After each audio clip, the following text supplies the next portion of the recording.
Hello, welcome to the news on NTA International. I am Charles Alpha. Our sign language interpreter is Shagun Ajayi. But first, let's take the headline.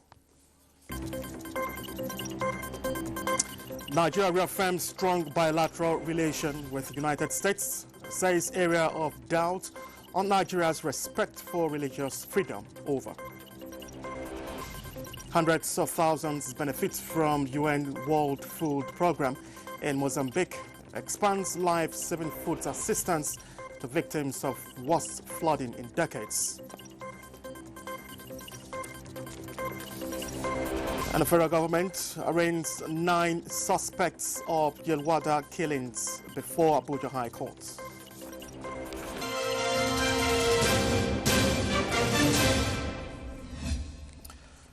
Thank you for joining us. We begin from Costa Rica, where Laura Fernandez Delgado claimed a first-round victory in Costa Rica's presidential election, declaring a new political era with most votes counted.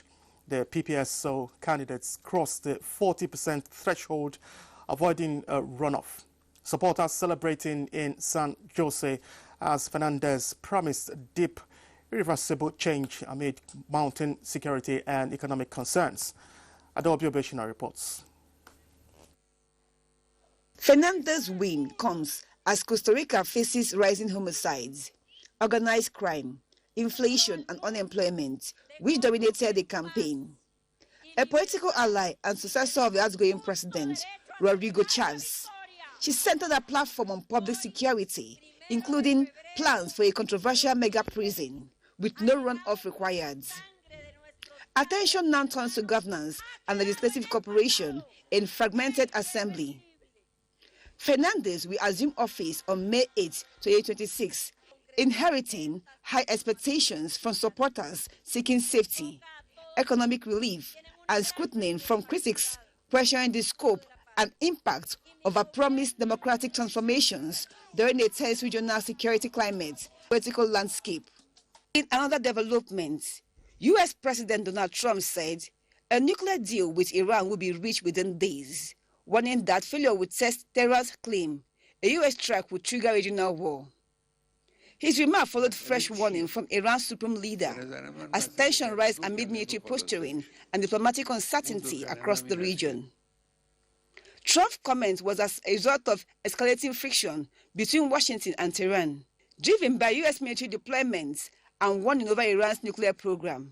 Tehran insists its missiles and defensive capabilities are non-negotiable, while signaling openness to diplomacy that respects its interests.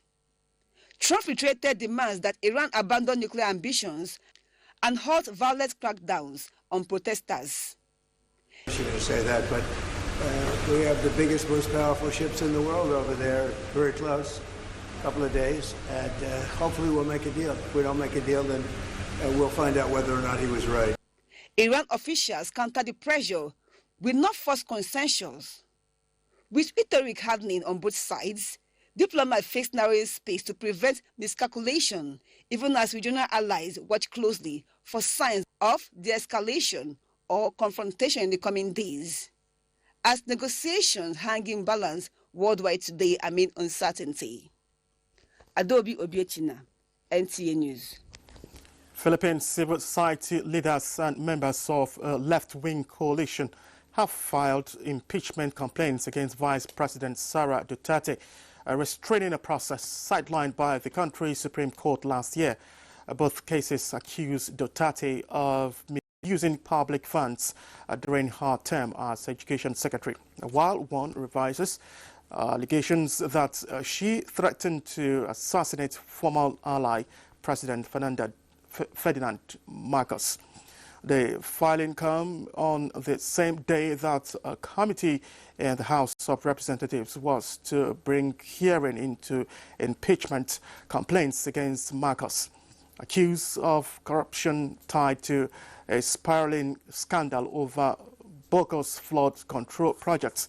Under the Philippine Constitution, an impeachment by the House triggers a Senate trial where a guilty verdict means expulsion from office and a lifetime ban on political service. Duterte, daughter of former President Rodrigo Duterte, is widely considered a potential presidential candidate in 2028. It's about time that VP, that is the Vice President Sarah, must be held accountable. A representative, Leila de Lima, who endorsed one of the fresh complaints, said Monday. The complaint basically raises the same grounds as the previous complaint, just much condensed and streamlined. Key to both filings on Monday are allegations surrounding about $10 million in unexplained spending while Duterte was Education Secretary.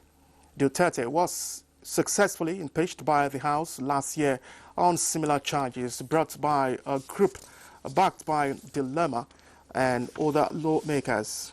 An abortive Senate trial that followed saw the senior body kick the case back to the House while questioning its constitutionality.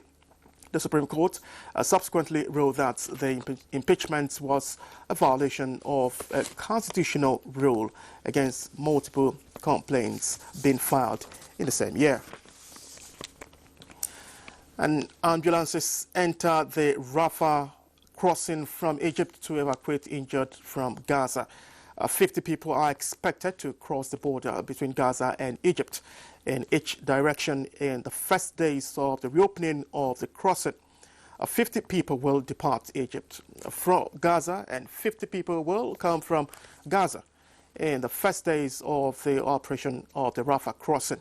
Pedestrians are set to begin passing through the Rafah border crossing between the Gaza Strip and Egypt on Monday, after it was largely shut for close to 2 years since Israeli forces seized the Palestinian side. The reopening demanded by the United Nations and aid groups is a key part of the second phase of U.S. President Donald Trump's truce plan for the Palestinian territory. The UN World Food Programme is expanding life-saving food assistance to hundreds of thousands of people affected by Mozambique's worst flooding in decades. Now, the disaster follows months after a historic drought, compounding humanitarian needs as communities in central and southern regions face displacement, food shortages, and disrupted access to essential service. Adobe Obishino has details. Severe flooding has affected nearly 700,000 people across Mozambique, forcing more than 100,000 living in the temporary accommodation centers and submerged vital farmlands.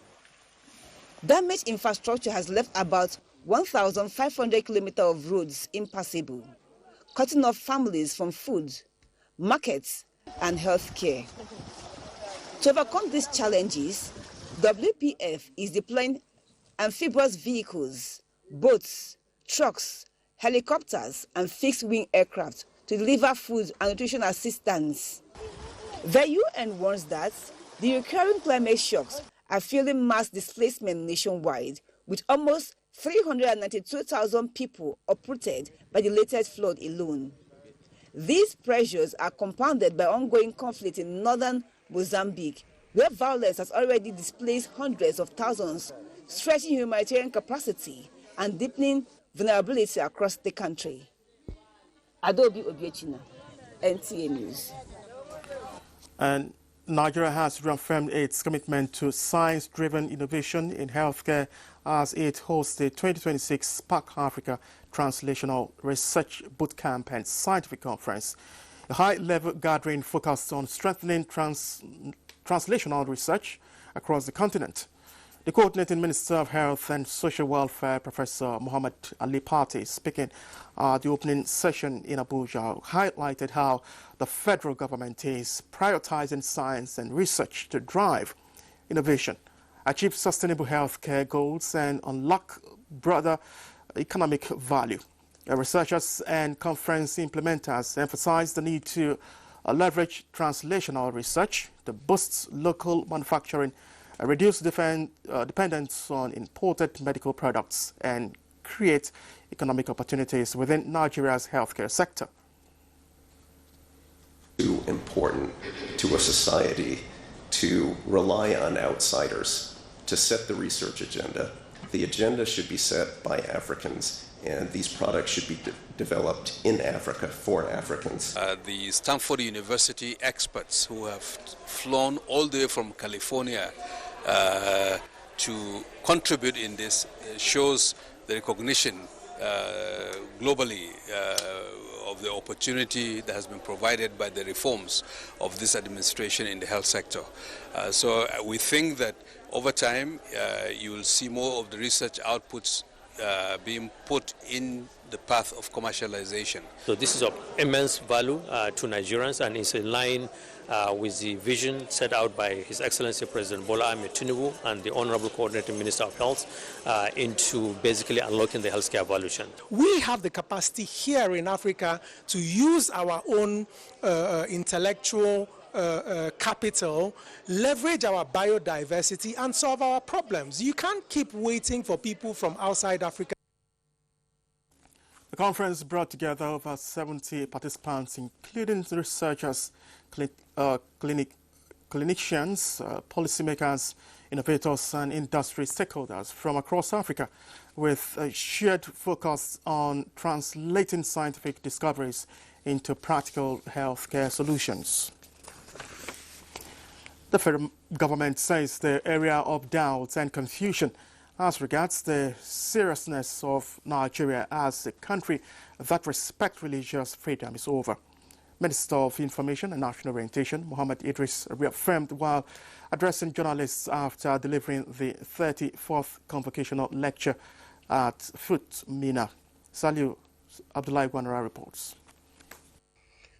Different narratives about Nigeria's security challenges has increased the country's bilateral relations with the United States of America, which has shown concern and commitment. Nigeria, as a policy, will continue to engage with the United States. We'll continue to engage with all our international partners, including our sub-regional bodies, to ensure that we have a safe region for everyone to live in. There is no place for extremism in our soil, and we are working hard. And we are glad that the United States of America particularly has taken that interest to see that Nigeria's position is strengthened to fight these terrorists wherever they may be. The Lagos-Calabar Coastal Highway and Sokoto-Badagry Super Highway, he highlighted, are designed to propel all-round development. And it's not just about building roads, it's also bringing about reform in agriculture, because so many dams are going to also be constructed along that line to increase our ability to take in power, electricity. It will also make irrigation very possible for states along that corridor. So in a way, it's holistic. Once you engage in massive infrastructure, like President Bola Ahmed Tinubu is doing, you are also employing people, you are bringing economy back to life, you are ensuring that all these young men and women who will hitherto roam the streets or roam the forest, will also have, the benefit of participating in some of these reforms, and then we'll all be better for it. The minister was a guest lecturer at the Federal University of Technology, Mina, on the topic, Youth and Nation Building, Navigating Opportunities in an Era of Natural Reforms. Salihu Abdullahi Gwanara, NTA News. First week of February every year is celebrated as World Interfaith Harmony Week. The week is aimed at promoting peace and harmony among people of diverse faiths. Now, in this report, Omeka Marachuku highlights the significance of the week with regards to harmonious coexistence and understanding of other people's beliefs for national development. World Interfaith Harmony Week is an annual event observed during the first week of February. It was first proposed by King Abdallah II of Jordan at the United Nations in 2010 and unanimously adopted by the UN General Assembly. This is very, very apt now to talk about dialogue over division, because if we center on the things that divide us, we will most surely be beating ourselves up over perhaps issues that we can talk through. The week-long celebration focuses on increasing dialogue, respect, and collaboration among different faiths, encouraging citizens to take action towards uplifting the spirit of harmony. Our differences should not make us strangers to each other, but should make us realize the values that we all bring to strengthen our togetherness. because that togetherness is what will bring cohesion for us as a community. The lesson to us is for us to support one another. It's for us to cohabit. It's for us to understand one another, and it's for us to shun any form of violence. In the issue of nation building, we should see ourselves as one entity. I've come to understand that there is so much we can learn from each other, and those shared values, we can put them together in order to peacefully live in our community and in Nigeria as a whole. World Interfaith Harmony Week has a lineup of activities including prayer for unity, peace, and promoting understanding through acts of service.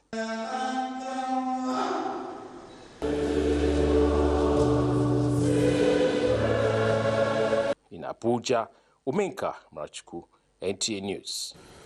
You're still watching the news on NTA International. More reports ahead. Please stay with us. Thank you for staying with us. 9 suspects have been arraigned before the Federal High Court, Abuja, for their alleged involvement in the killings of over 150 Nigerians in Yelwata community in Goma local government area of Benue State. The suspects allegedly committed the offense on 13th June 2025.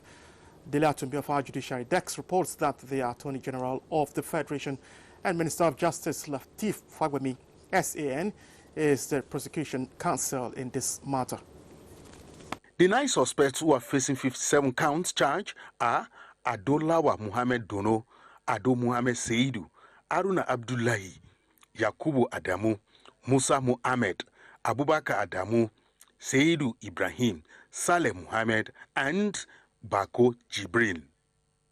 At the commencement of proceedings, Attorney General of the Federation and Minister of Justice Lateef Fagbemi SAN informed the court that a 57 amended counts had been filed against the defendants. The amended charge was filed on January 20, 2026. Fagbemi SAN also prayed the court to strike out the name of Yakubu Maman, a defendant, leaving the remaining 9 to take their plea. Since there were no objections from the defense counsel, consequently, Yakubu Maman was removed from the amended charge. The presiding judge, Justice Joyce Abdul Malik, also struck out the previous charge filed on September 10, 2025, which had 8 defendants listed. All the 9 defendants present in court pleaded not guilty to the 57 counts charge. The matter has been adjourned to 26 February 2026 for commencement of trial. In Abuja, Daily Atumbi, NTA News.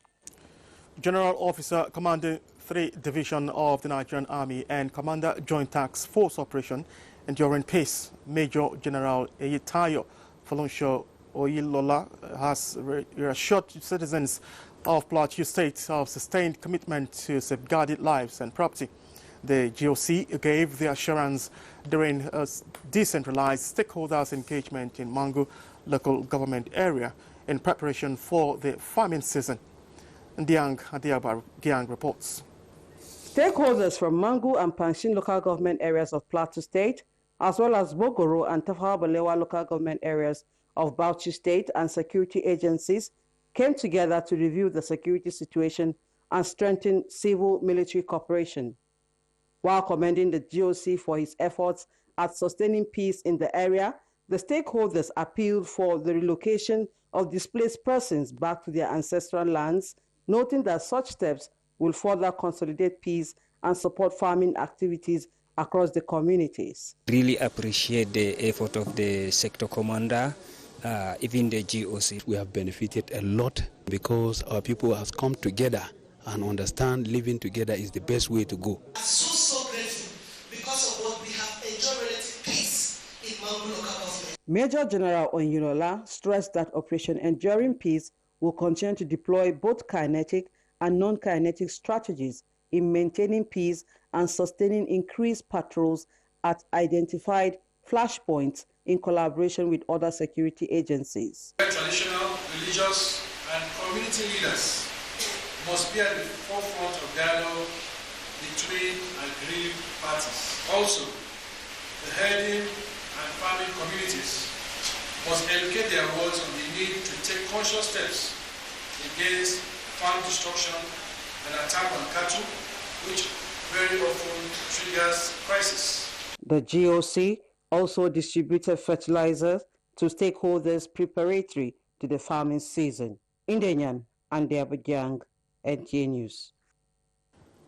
The leadership of the People's Democratic Party's Board of Trustees and the Forum of PDP State Chairmen have declared that the Kabiru Tanimu Turaki-led National Working Committee remains firmly in charge, despite a judgment delivered by the Federal High Court in Ibadan, Oyo State.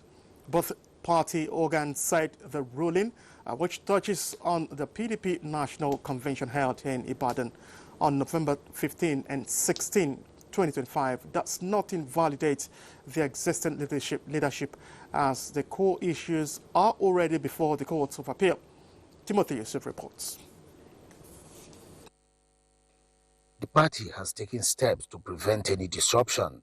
These words of assurance form the central message of the PDP Board of Trustees and the Forum of PDP State Chairmen following the recent Oyo High Court judgment. The BOT spoke through its chairman, Senator Adolphus Wabara, while the Forum of State Chairmen spoke through its chairman, Tony Azigbemi. The PDP BOT described the Ibadan judgment as lacking practical effect, arguing that it has been overtaken by events at the appellate level.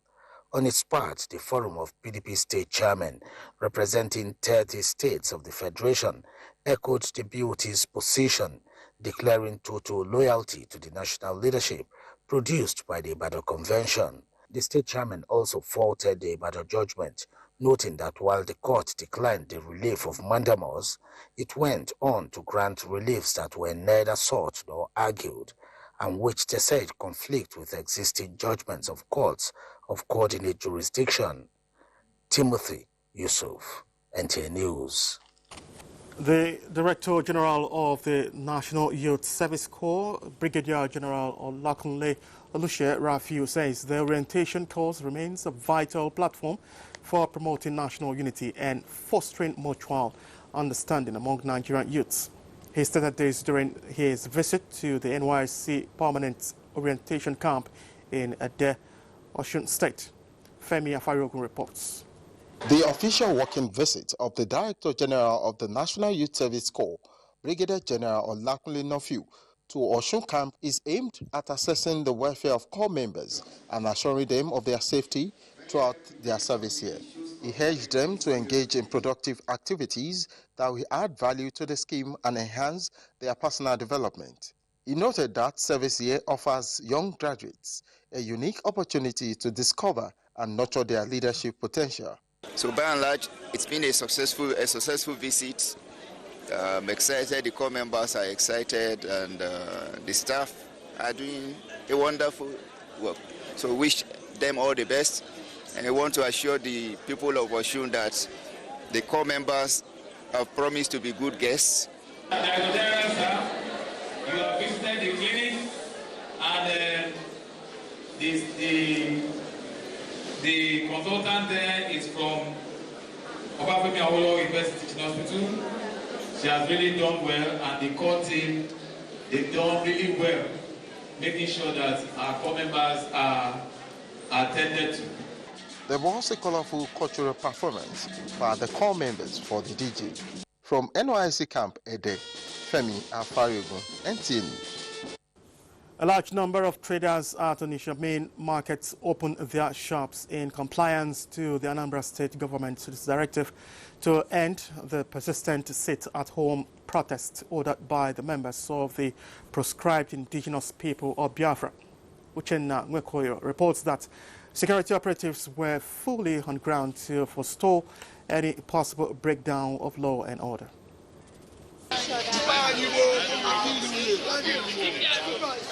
For more than 5 years now, commercial and economic activities in the southeast were paralyzed on Mondays following a sit-at-home protest ordered by the proscribed indigenous people of Biafra, IPOB, to press for the release of their leader, Mazi Nnamdi Kanu. Worried by the persistent sit-at-home in Anambra State, especially the lockdown of major markets on Mondays, Governor Chukwuma Soludo wielded the big stick, closing Onitsha main market for a week. On reopening Monday, the traders defied threat from non-state actors and opened their shops in line with the directive of the state government. You can see now, many people have sampled their goods. Everybody is in the market and we are selling. So what we are now praying for is for outside customers to understand the need to be in the market on Mondays. Some people have patronized me this morning, but we are expecting more patronage from other neighboring states and communities. The traders are saying that they don't feel delighted staying at home on Mondays, shutting down their businesses and going hungry. But they are also calling for government to provide adequate security such that those who will be coming from far places to transact businesses with them will be free to come on Mondays and do business with them. Security operatives and state authorities said the positive response of the traders is a testament that they have overcome fear and ready to join in rebuilding the Southeast economy. From what we are seeing now, you see that it is no longer security that is the problem. It is no longer security giving confidence, but the Anambra have now come up. The traders are now willing to stand with the security agencies in making sure that this bad behavior comes to an end. So whether you open or you don't open, the revenue that goes to the government, they will still get it. The government of Anambra State, led by Professor Charles Chukwuma Soludo, is concerned about the people, because you staying at home means you're losing revenue. It is expected that in the coming days, more people within and outside the state will begin to go about their normal businesses on Mondays like other days of the week. In Onitsha, Uche Nawekoyo, NTA News. That is it on the news tonight. Many thanks for watching. I am Charles Alpha. Sign language interpreter has been Shegun Ajayi. Thanks for staying with us.